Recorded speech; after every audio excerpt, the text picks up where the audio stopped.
সকালটা শুরু করলাম মুষলধারা বৃষ্টির সাথে এমন ল্যাটকা খিচুড়ি এবং ডিম ভাজি। খিচুড়ি আমার অনেক পছন্দের, তাই আমার চাচাতো ননাস আমার জন্য পাঠায়, যা অনেকেই জানেন কারণ সকালে পিক আপলোড দিয়েছিলাম।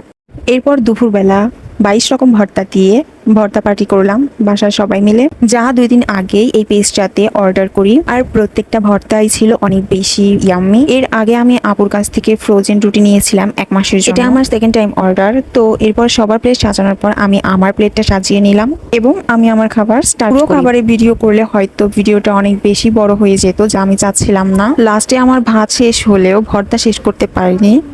মোট 9টা ভর্তা আমার প্লেটেই ছিল। আপু স্পেশালি কেক বানিয়ে থাকেন, যেমন জার কেক, টাপ কেক। এছাড়াও এগুলোর পাশাপাশি তিনি হোমমেড খাবার বানান, যেমন বিভিন্ন ধরনের ভর্তা, ফ্রোজেন রুটি।